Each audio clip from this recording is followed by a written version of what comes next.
everybody. Welcome to another episode of Exercise Your Rights. We're in February already. I'm still kind of wondering what happened to 223, let alone January. Today, I have a very special guest. I promise not to fangirl too much. Okay, that's a lie. We all know that's going to be a lie. But welcome to meeting C.Ho Clark, who's the author of the Carolina Slade Mysteries, the Eddystone Island Mysteries, and the Craven County Mysteries, for a total of 18 novels. So I'm going to preface this whole thing by saying, if you have a question between what C.Ho Clark has told you and what I've told you, go with what she told you, because she really knows what she's doing. She's also the editor of FundsforWriters, which is one of Writers Digest's 101 best websites for writers. And she's been published in the Writer Magazine, Writer's Digest, Guide for Literary Agents, Writer's Market, and a number of other trade and online publications, which is kind of why I say, if there's a difference of opinion between Hope and I, go with whatever Hope said. She knows what she's doing. She currently lives in South Carolina on the banks of the Lake Murray.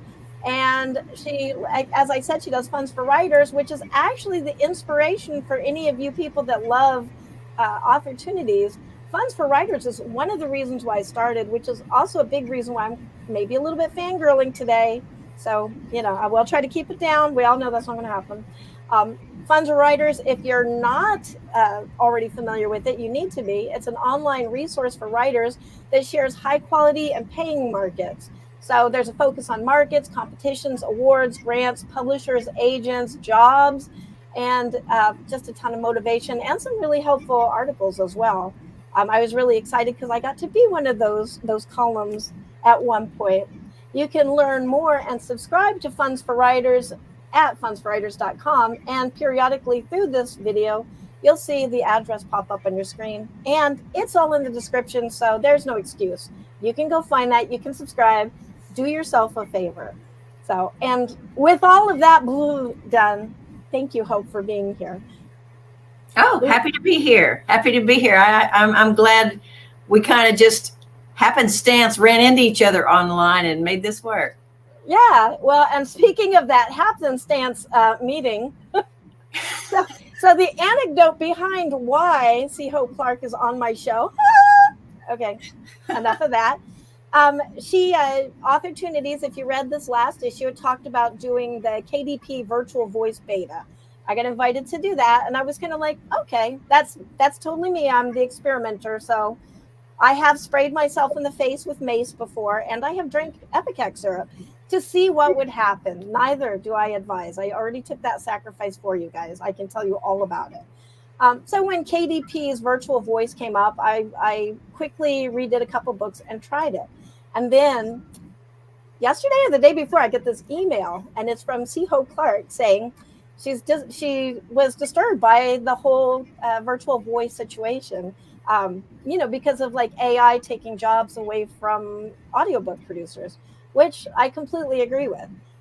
So my chain of events in that probably 30 seconds was, C.Ho Clark reads Authortunities? I made C.Ho Clark mad? And she reads Authortunities? So it's very like whiplash. So I reached out to her, and here she is. So I feel like I've already talked the entire show. It's your turn. I'll just sit here and listen for the rest of the show now. Tell me everything. What, you want to start with AI? Oh my goodness, we could go forever on AI. No, I'm FundsforWriters was my first dabbling into writing because I couldn't sell a mystery. Spent 2 years writing one, couldn't sell it. I mean, my mother even was friends with Fern Michaels, the romance author, and I still couldn't get something published. So I went, well, I'm just going to freelance. And I was doing so much research on my own that I was hating. I had all this material and nothing to do with it, and I had to dig for it because there were no other newsletters like mine out there, like I have now out there.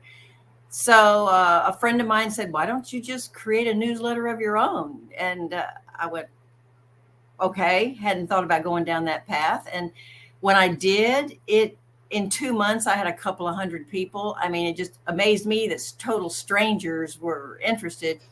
And 6 months later, I had 2,000. And today we have 28,000. And that's a good, respectable number. And it's now I have a tiger by the tail and I can't let go of it. So, I'm writing all these novels and I'm under contract to write my own books. And yet I still got to hold on to Funds for Writers. But I guess because I've been in this a while, I mean, I've been published. My novels have been published for 11, going on 12 years. So I've been published for that long. But in terms of freelance writing, that's, 25 years. Mm. So I've seen a lot of change in the industry. I've learned to not get too quick to jump on the bandbox of anything. Mm-hmm. And I started off with a newsletter when there wasn't a newsletter and out there, and I have stayed with it. I was told newsletters were passé when blogs came around, where we know how that worked. And, so I have just stuck with newsletters, and it just amazes me now that you've got literary agents telling their authors, you got to have a newsletter. You got to have a newsletter. And I just sit back and laugh and go, there's always been a need for newsletters, y'all. As long as there's been email, people take that personally. They're going to look at those emails and take time with them rather than a text or rather than a blog. Or it just is. It's a better form of communication. So I've stuck with it and I'll stick with it. Yeah, I think that's wise. I mean, because a couple of years ago, we couldn't have the concept that we didn't own our social media. Like Twitter will never disappear, right? And then boom, that is so many people had their platforms pretty much reliant on Twitter. The same thing with anything. I know my newsletter's on Substack, but I'm keeping that newsletter list. That's what's important, because you switch that newsletter list over to anything. Yes. Substack could go down. We just had that whole thing with Substack, and I don't know. Can I say the N word? Like Nazis. So that was a big thing. And I was like, oh, is Substack going to go the way of Twitter? I don't know. But I've got my mailing list. Doesn't matter.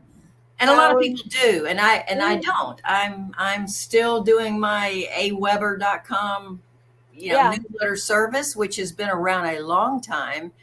It is just solid as a rock. And I thought, why am I going to change anything because something new's come along? I've been there, done that, too many times. Exactly.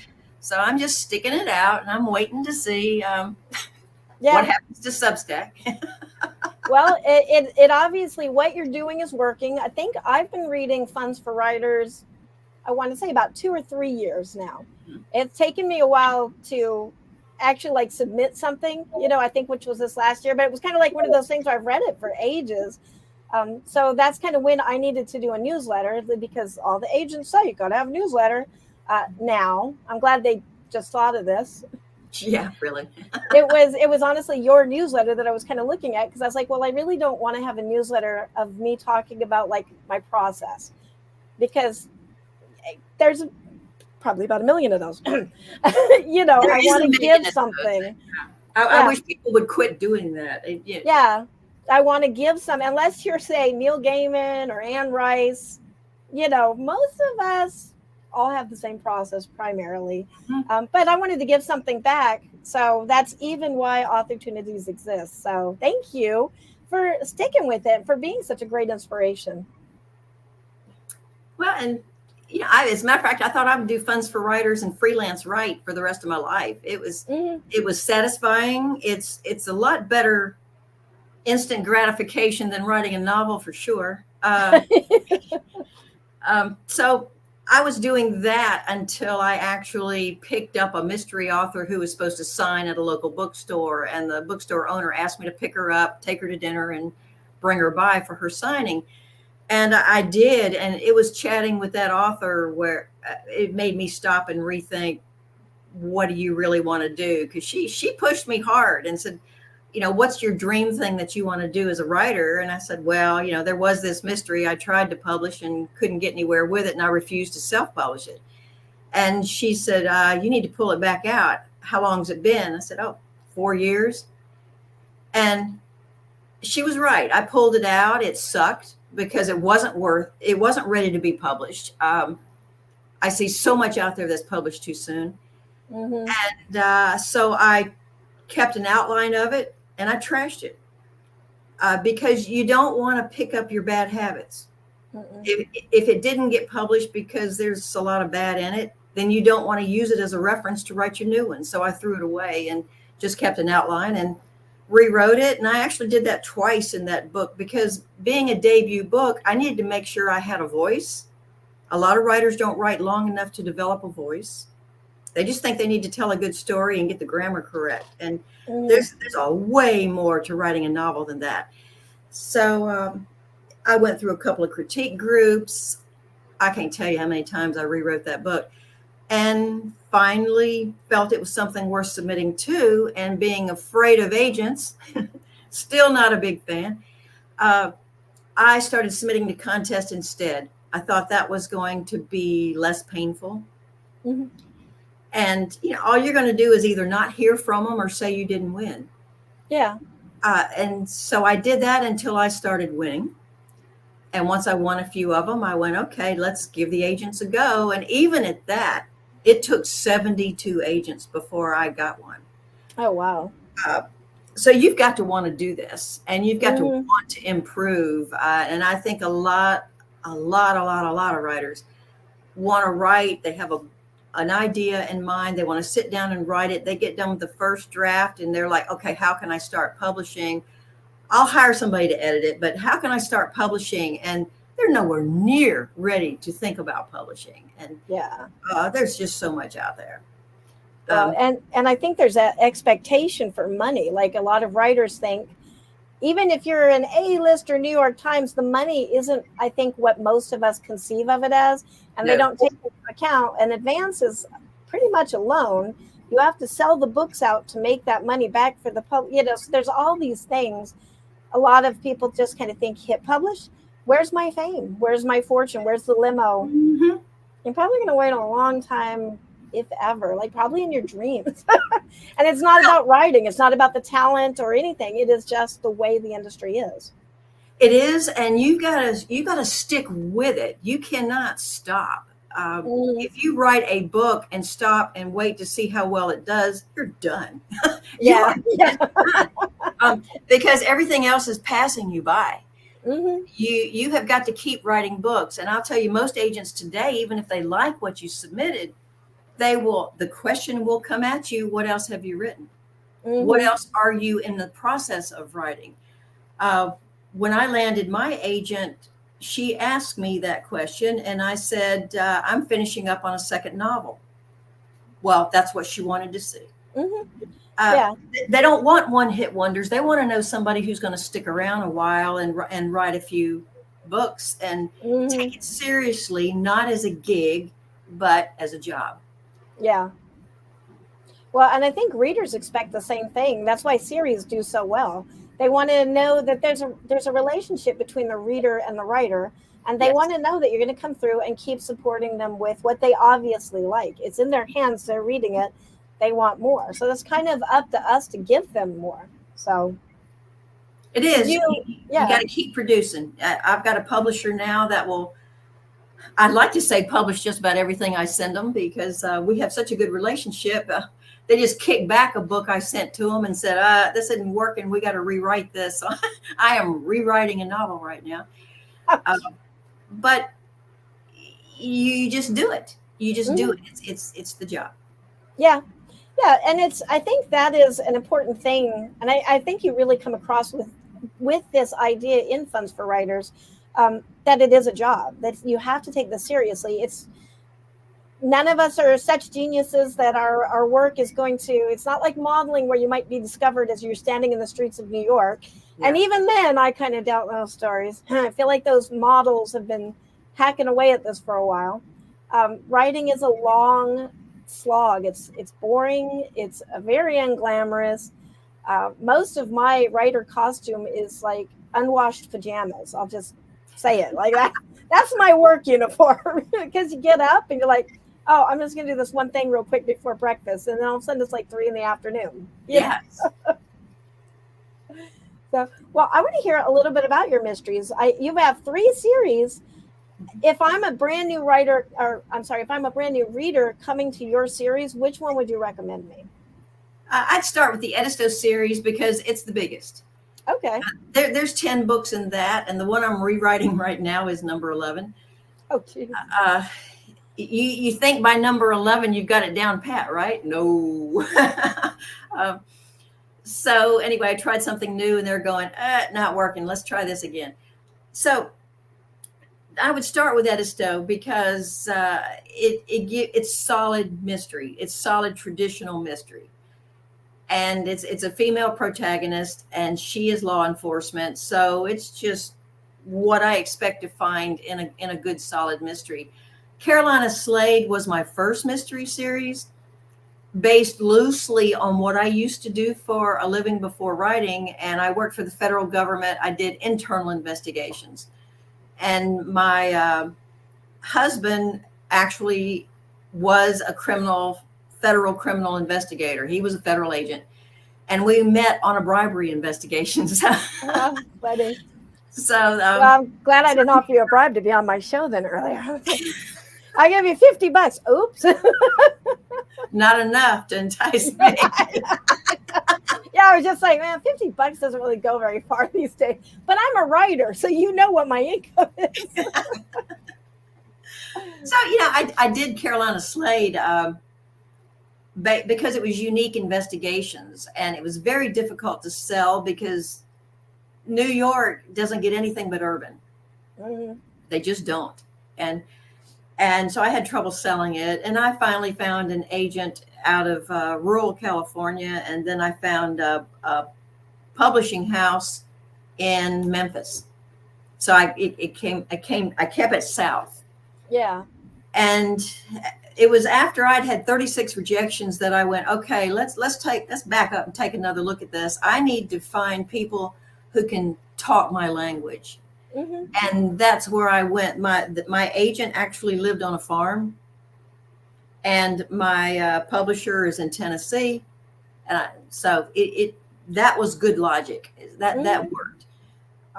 As a matter of fact, the growing pains that New York goes through and the politics that New York goes through still turns me off to this day. If one of them came to me now and said we'd be interested, they'd have to do some hard talking to me, because they might sign me up like this today and drop me like that a year from now.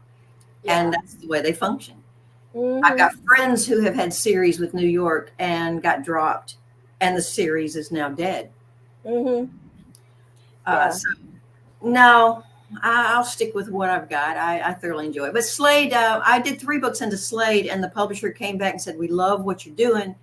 We think you can diversify. We want you to come up with a new series. And we want her to be actual law enforcement. We want her to be in one place in wherever, probably South Carolina, because that's what you like. And we want a lot of family drama. Mm-hmm. Now we need a new series. And I was like, what am I supposed to do here? And I went with setting first, because setting is heavy in my books. I think setting ought to practically be character. And if I read a book where it can be placed anywhere, to me, it's a shallow book. I don't enjoy it. I want setting to be right there in there, slogging it out with the characters. So I put it on Edisto Beach, which is my favorite beach in the state. And it took off. I mean, people enjoy it, really, really enjoy it. That little bookstore on Edisto Island, tiny place, it could almost fit in my study here, sells 2,000 books a year. Oh, wow. And people show up all the time saying, do you have the latest Hope Clark book? It's just very gratifying that my publisher was able to predict that.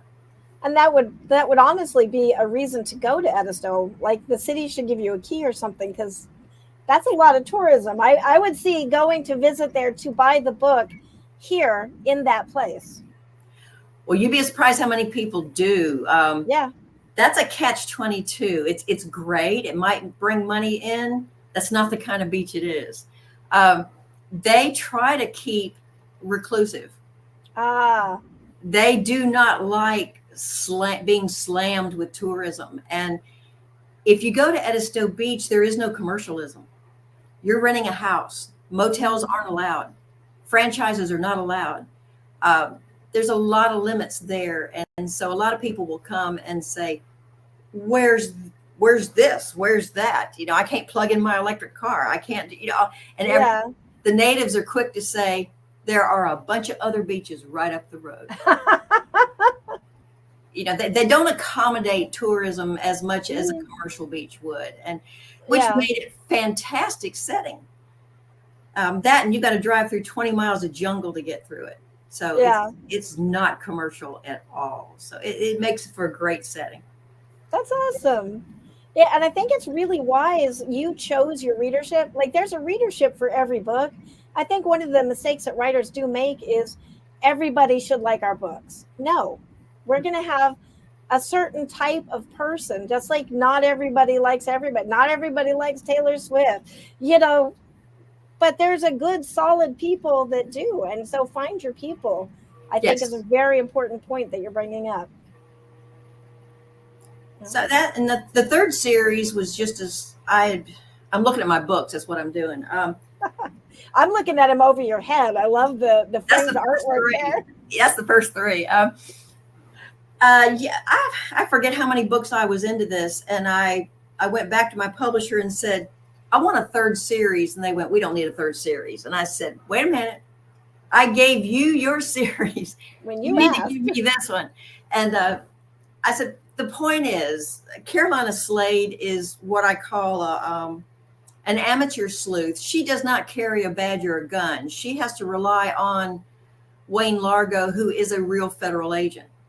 So it's very similar to my husband and I, in that I did internal investigations, but I did not have arrest authority, carry a gun, anything like that. Whereas this character, Wayne Largo, does. So a lot of times she does internal investigations till she gets something that smacks of criminal, calls him into it, and then they double team it.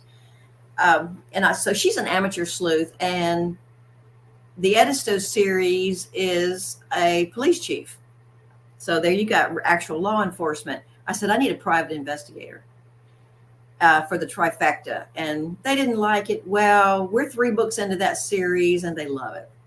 Oh, that's awesome. So a lot of people like Quinn, and I enjoy writing Quinn. She's a whole different animal, and I like the difference. And every once in a while, I have them visit each other in each other's series.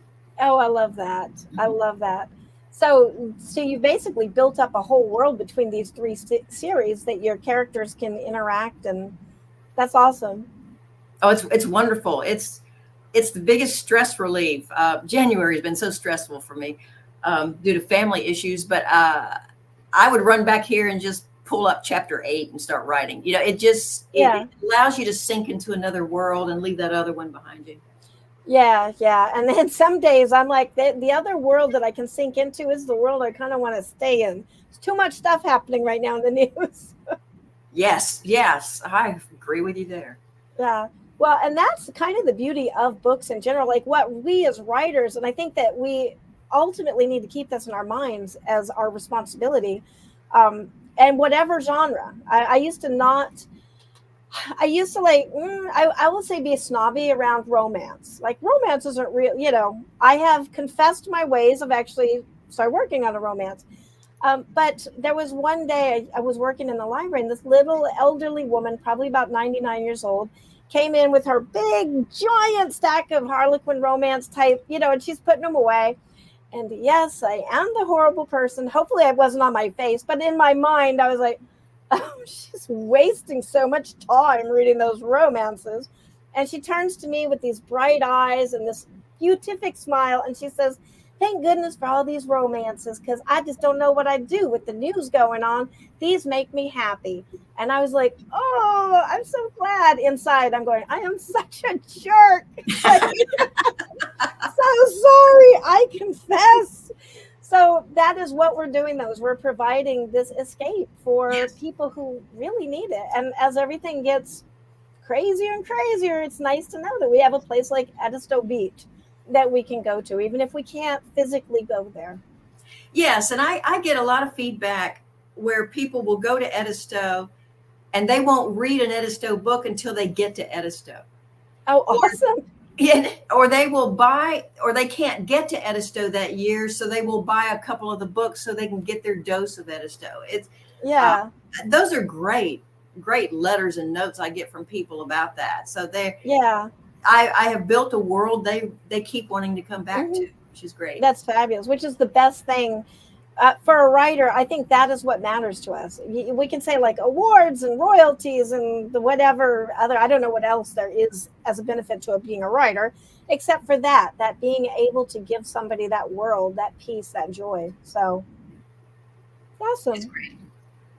Well, I want to switch gears a little bit, talk about Funds for Writers, which of course is like, you know, a huge part of my life. So thank you for that. Thank you for that real world that you give to all of us. I know firsthand how difficult it is to put together a newsletter like that every week. Yes. You have so many accolades and people that love Funds for Writers, one of which I'm very impressed by and jealous of is the Writer's Digest 101 best sites, but for how many years? I mean, that is like kind of almost like branding. I think you could just change your name, Funds for Writers, and put that in the title. Just about. They found me the first year, and I don't know how, but it just hit me out of the blue. They picked me for that. Now you got to look at how long ago that was, but we've been on that list for 23 years, and That is amazing. it is amazing. And back in the early days, of course, it was an anomaly. Now there are so many trying to be us or like us or spin Mm-hmm. off from us or however you want to look Yeah. at it. Which is fine because you can't cover it all in one Mm-hmm. newsletter. There's just so much out Yeah. there now. So Yeah. Well, and like the readership, like I tend to focus more on the speculative because that's, we have Space and Time magazine. So that's primarily my focus. You know, there's not a lot of mystery, romance because that's not my field. I don't know it that well. right. Though I will be exploring Edisto very soon. You hooked me. If I go to Edisto Beach, I will be very quiet though. Like I know you don't like tourism, you know. I heard that from a good source. I'll just be quiet over here in my little house that I rented. Oh, it's good. I mean, they live off the tourism, but Mhm. they don't want the you know the horn honking, the wall to wall people, the Yeah, they don't want McDonald's to come in. They don't want any of that. And you get some very pushy tourists that wonder why all their needs aren't being accommodated. And they're very quickly told, you don't come here for that. You come yeah, here to rent a house and sit on the beach. That yeah, that's it. And see the wildlife. That's it, because mm, there's a lot of that. yeah. Well, luckily, I think that book readers, as a group, tend to not be those touristy. We tend to be very quiet and polite. I want to say anyway, so that's good. They definitely would benefit from that. I think so. We have to wrap it up. I do have two videos that I'm going to show this week. One is Pete Kelly and one is Elaine Pascale. It's them reading their works, which is something I like to end the show with, just to give a voice to other writers. But I do want to ask you, what is, because you've been giving advice to writers for I don't even know how long. What is kind of a go-to advice, or what do you think is, what is the one thing you wish writers would ask you, or what is the one thing you think they really should know? I say it religiously, and I get a 50-50 response to it. And that I think you ought to sit down and try to write every day. A lot of Yeah. people say, oh, that didn't work. There are bad days. There are this. And I go, well, then it's not a job. Mm-hmm. Because if you had a 9-to-5 job, you don't get to pick and choose the days you feel good about doing it. You show up to work. And if you show up to work, even if you don't feel like writing, and you start writing, it's going to start pouring out. And it very soon, it gets to the point that the minute you sit in that chair, the words start happening. It just really greases the skids, so to speak, so that every time you sit down at your keyboard, it starts hopping. It just starts. Yeah. It doesn't become nearly as hard as it used to be. But you cannot do that unless you sit down there. Yeah, I agree with that. I also just realized we didn't even talk about the KDP virtual voice. The entire reason that we're doing this. Do you want to say anything about K? Obviously, you know what? We don't care. I've got CEO Clark here in the studio with me.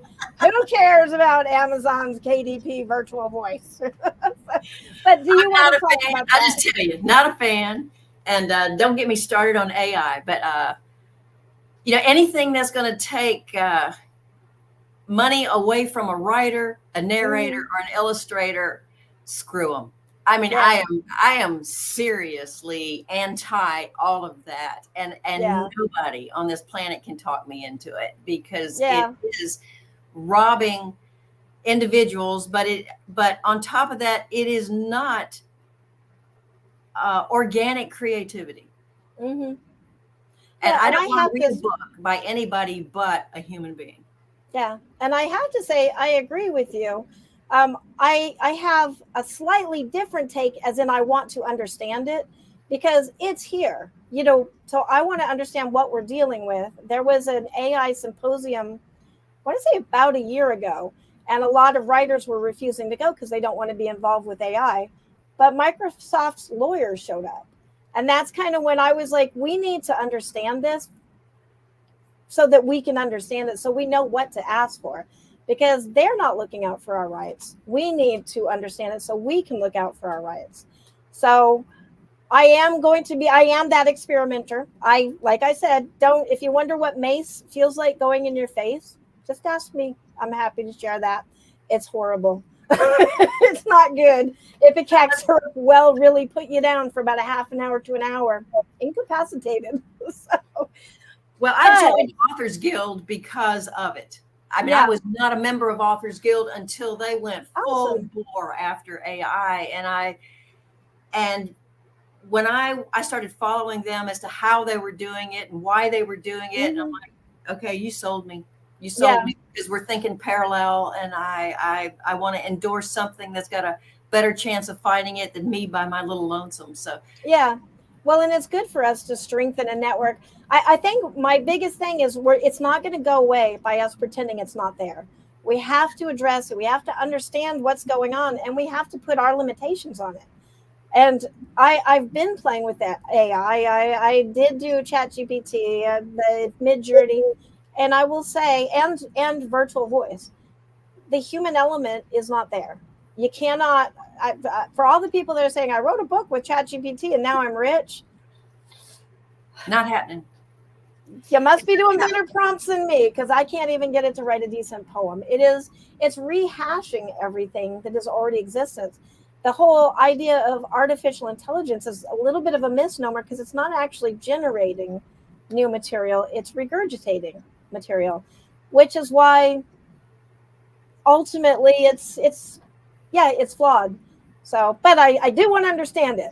I've got to spray myself in the face with the mace. Well, I get that, but I think in doing all of that, you can set up parameters. Okay, let's draw some lanes here as to how this is going to be dealt with, so that if I go into Amazon and I'm a naive reader, I want it to say AI created. I want, when I go to buy a book, that I know who wrote the book. And I think they do have that now. Too much of a hiding there, and authors can't have it both ways. If you're going to use AI, you're going to have to say you use AI. Don't try to hide behind it and say it is totally your creative baby. Exactly. Yeah, and Amazon actually started making authors, when they publish, to check a box to say what AI has been involved, like if you've used AI at all, and then what you've used it for. Did you use it to translate? Did you generate the text with it? Did you, what is the involvement? And I believe they actually tag that now. Like, I know on the virtual voice thing, I did 2 so far, and it actually says this was created with Amazon Virtual Voice, which I think is excellent. Mm-hmm. For my backlist, I could see doing that, because I'm never going to pay a narrator. I just don't have that much money. to do that because it's so expensive. I think it's like $1 a produced word.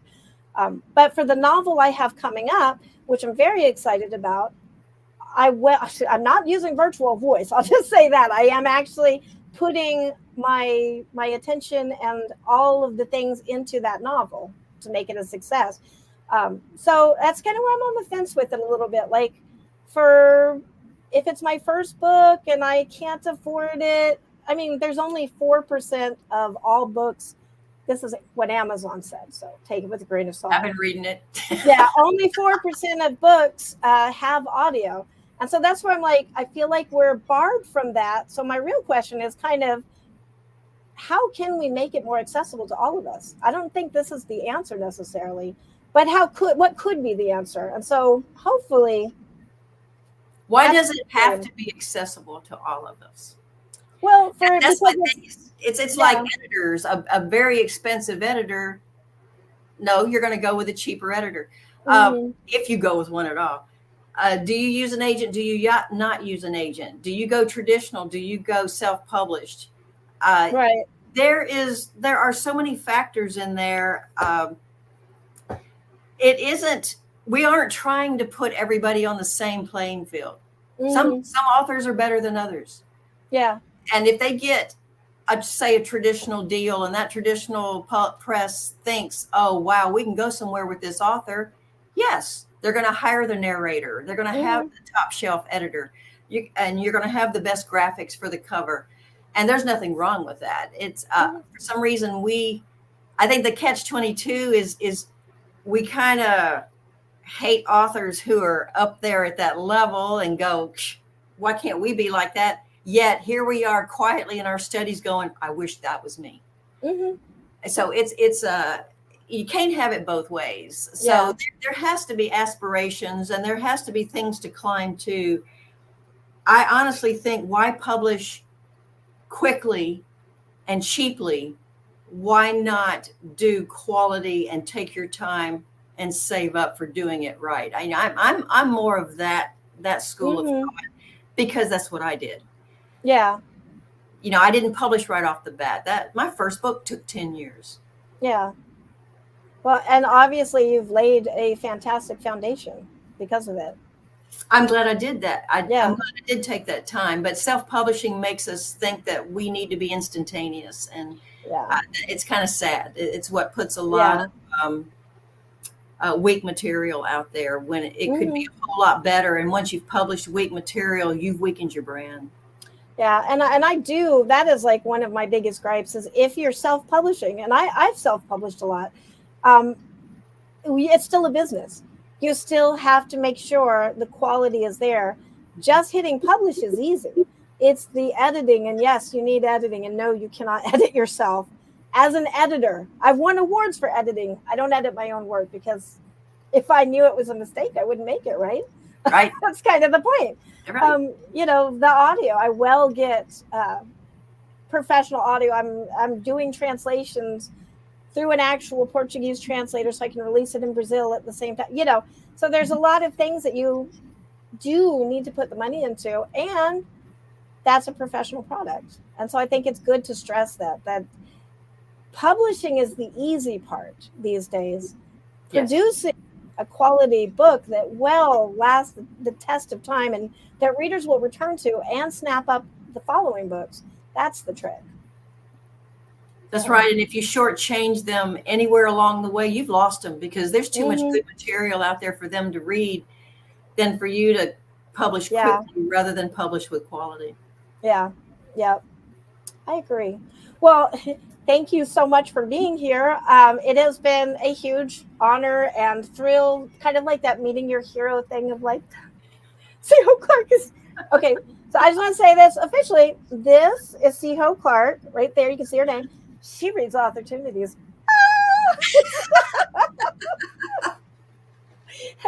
But thank you so much for being here. I invite you anytime you'd like to be on here and talk about anything. You're wonderful. Funds for Writers is wonderful. I'm going to find out how wonderful Edisto Beach is and the rest of your books very soon, because I've been reading too much news lately. I need to go someplace nice. Yes. Well, thank you so much. Everybody, if you see this on the replay, links to everything will be in the description, including C. Hope Clark's links. We're about to watch Pete Kelly do a reading, and we're going to watch Elaine Pascale do a reading. Typically, I only do one, but I thought I'd make it nice and awkward and difficult this episode. But I loved both of these, and I just couldn't say no to either of them. So their links are also in the description. And with that, see you all in March. Thank you for being on Authortunity. Oh, I'm sorry, this is not Authortunities. Thank you for reading Authortunities, and thank you for being on Exercise Your Rights. All right, stay tuned for those videos, everybody.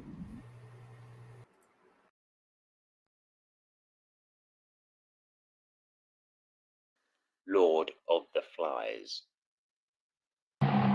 Gruesomely howls the wind as a ghastly Gregorian chant upon a window pane flaming. Tree branches rap discordant. Manic shadows dance to a din, eerily about a moonlit wall, as the door walks and groans, seemingly soon to buckle. Alone in bed, with knees drawn up, arms wrapped round for comfort. Desperate eyes search the room for escape from this horror. With a suddenness all is still. Slowly the door creaks open. In the dark, a figure framed enters calmly, sweeping in. Into a pillow, sinking further. All hope is gradually undone, as a whispering voice imparts. Nowhere to run, little one.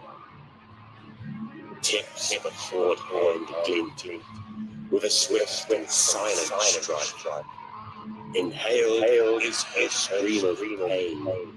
The bouquet of fear is drug-like.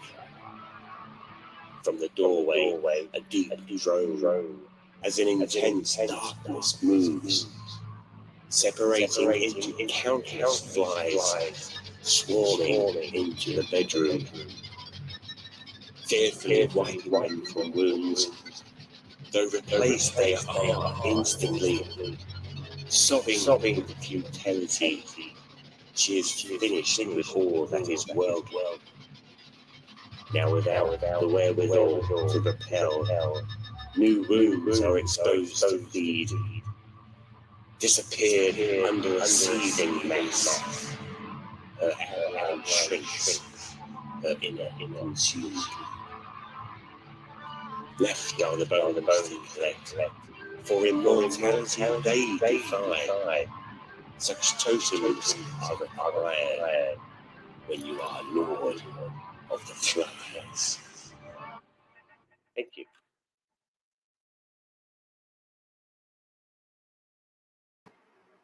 Whew. All right, that was scary. Now I'm going to have nightmares. Thank you, Pete. And now, to finish off, we're going to have Elaine Pascale. So I'm going to switch over, and then we're going to hear her read from 280 Stones, which will be appearing on the Space and Time website very soon. 33 feet below the surface, she became visible. Visible in the sense that a very vague but large form could be made out. You got something big. Pete Lansing peered over the side and nudged Greg, who was doing his best to reel in his line. Come help me. Greg was fighting in a way that promised great returns. The water was murky enough to obscure direct view of what was caught. It was too heavy to be seaweed and too far from the bottom to be wood or detritus. As Pete watched Greg toil, his own line became taut. Can't help you. I have something too. How long's it been since anyone's caught anything? And now the both of us. He strained a bit, taking 2 steps back on the boat. And big ones too. Fishing's easier when you're quiet, Greg snapped. Pete knew that Greg Wilson was used to landing beauties with ease, both on the water and back in the day when the pub had been up and running. Things came easily to Greg. and it was entertaining to watch him finally have to exert himself. At 30 feet, bubbles began exploding near the surface. I'm going to lose it, Greg said, struggling. His face was a deep red that heralded his labor above the pre-existing windburn on his cheeks. His sunglasses slipped, showing eyes red from the sweat that was dripping into them. I hope what they've been saying about the shadow creature isn't true, Pete panted. Greg was focused on the water. Stop that. You don't talk about that out here. It's real, Pete asserted. We've all seen it. We've all seen the shadow and some people on boats. I said to stop that kind of talk. Everyone knows you don't talk about that here. That's superstition. You're talking about a shadow creature and then accuse me of superstition? Greg leaned back and grunted. Stupid. You fishing or giving birth over there?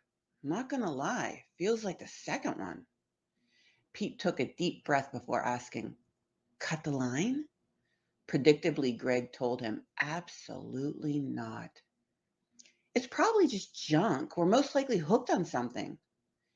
No, we're not on the floor. Whatever we hooked was midway down, meaning it had to be swimming, or at least floating.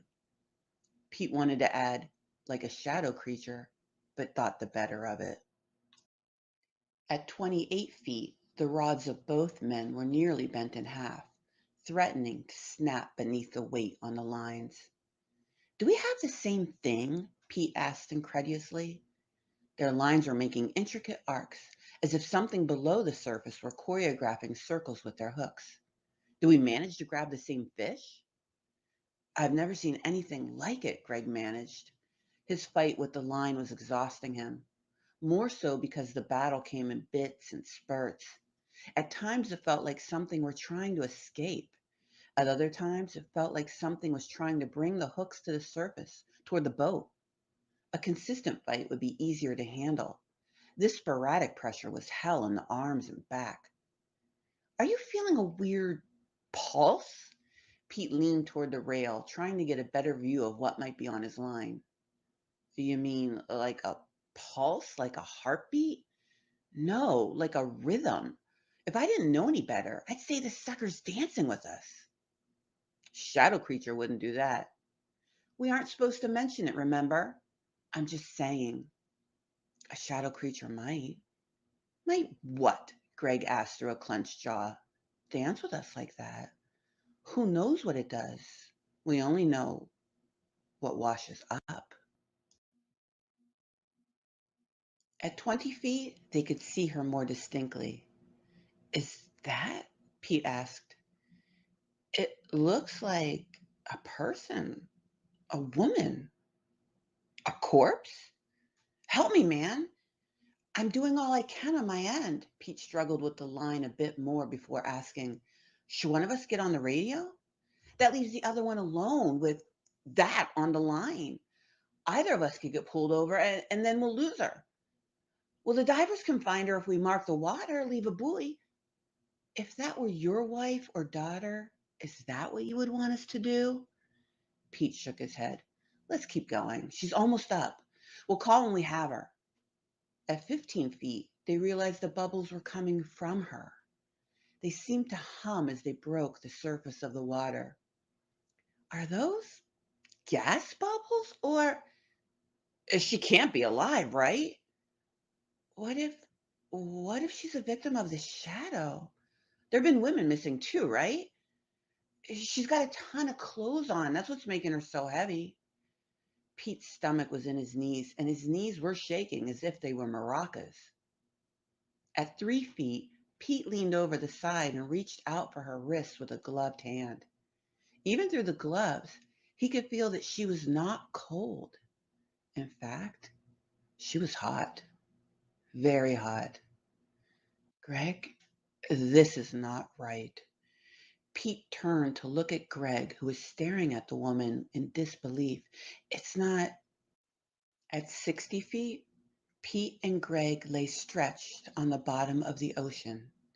Their eyes had been sucked from their skulls. The rest of their remains were being tenderized by the current. Their boat would be found, empty, and the people of Lamb's Cove would say they had been plucked from the deck like taffy from a wrapper.